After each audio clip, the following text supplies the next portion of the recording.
సరే ఈరోజు ఇక్కడ కామారెడ్డిలో బీసీ ఆక్రోశ సభ అని ఏర్పాటు చేయడం జరిగింది. ఈ ఆక్రోశం ఎవరి మీద? నమస్తే తలవార్ తాత. నమస్తే, నా పేరు ఐలి వెంకన్న గౌడు. నేను బీసీ పొలిటికల్ ఫ్రంట్ రాష్ట్ర కన్వీనరు. ఈ ఆక్రోశం ఏంటంటే కామారెడ్డి సాక్షిగా బీసీలకి హామీ ఇచ్చినటువంటి రాజకీయ పార్టీ పైన ఆక్రోశం. హామీ ఇచ్చి ఇప్పటికీ 2 సంవత్సరాలు 5 రోజులు అవుతా ఉంది. ఎందుకు హామీలని నెరవేర్చట్లేదు? బీసీలకి 20 హామీలు ఇచ్చారు. 20 హామీలు నవంబర్ 10వ తారీఖు రోజు 2023లో ఒక్క హామీ కూడా 20 హామీలలో ఒక్క హామీ నెరవేర్చడానికి ప్రయత్నం చేసిరా? ఎన్ని కులవృత్తులు ఉన్నాయి బీసీ కులవృత్తులకి? ఒక కులవృత్తి కన్నా ఏమైనా రూపాయి సాయం చేసిరా?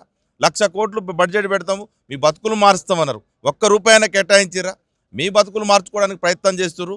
1,00,000 కోట్లు మీరు బడ్జెట్ కేటాయించుకొని మీ కాంట్రాక్టర్లు మీ జేబులు నింపుకోవడానికి ప్రయత్నం చేస్తున్నారు తప్ప ఇప్పుడున్నటువంటి ఇంతకుముందు మా చిరంజీవులు గారు చెప్పారు వీఆర్కే కులాలకి వీఆర్ఎస్ ఇద్దామని, వెలమ రెడ్డి కమ్మ కులాలకి వీఆర్ఎస్ ఇద్దామా ఇప్పటి నుంచి అనేటువంటిది ఉంది. కాబట్టి ఈ వీఆర్కే కులాలకి వీఆర్ఎస్ ఇచ్చే రోజులకు దగ్గర పడ్డాయి. ఇది కామారెడ్డి సాక్షిగా ఇది నాంది తప్ప ఇక్కడి నుంచే నాంది.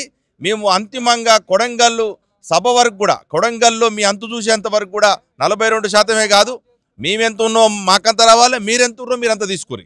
ఇదే కామారెడ్డిలో వెంకటరమణారెడ్డి ఎమ్మెల్యే మొన్న చెప్పిండు కదా, ఇదంతా ఎందుకు మాకు కూడా రిజర్వేషన్లు ఇవ్వాలని. 10% ఈడబ్ల్యూఎస్లో రిజర్వేషన్లు అప్పనంగా మీకున్న దానికంటే డబల్ త్రిబుల్ దొబ్బుతా ఉన్నారు. ఇప్పుడు మేమెంత ఉన్నామో మాకంత కావాలి, మీరెంత ఉన్నారో మీకంత తీసుకున్నప్పుడు న్యాయం అవుతుంది. ఎమ్మెల్యేలు ఎంపీలు ఎంతకాలం బతుకుతారా మీరు? ఇది ఈరోజు చెప్పడం జరిగింది. 13,50,000 మంది బీసీలు ఉంటే ఒక ఎమ్మెల్యే ఉంటాడు. 7,000 మంది ఉన్న ఎలమలకి మాత్రం ఎమ్మెల్యే ఉన్నాడు. 7,000 మంది ఉన్న వాళ్ళకే, 7,000 మంది ఉన్న ఎలమలకి ఒక్కొక్క ఎమ్మెల్యే ఉంటాడు. 13 లక్షల మంది మేము 13 లక్షల మందికి ఒక్క ఎమ్మెల్యే ఇస్తారా మాకు? అంటే మేమంటే ఇంత చిన్న చులుపు. మేము అంటాం 9వ నెంబర్ జీవో తీసుకొచ్చి మమ్మల్ని ఎంత దుర్మార్గంగా చిన్న చూపు చూపించినట్టు బీసీలు అంటే లెక్కలేనితనం అన్నట్టు. ఎందుకంటే ఆ జీవోలోనే పనికిరాని సబ్జెక్ట్ ఉండడంతో ఈరోజు సుప్రీంకోర్టులో కానీ హైకోర్టులో కొట్టుడు పోయింది. కొట్టుడు పోవడం పోటీ ఇదంతా కథ.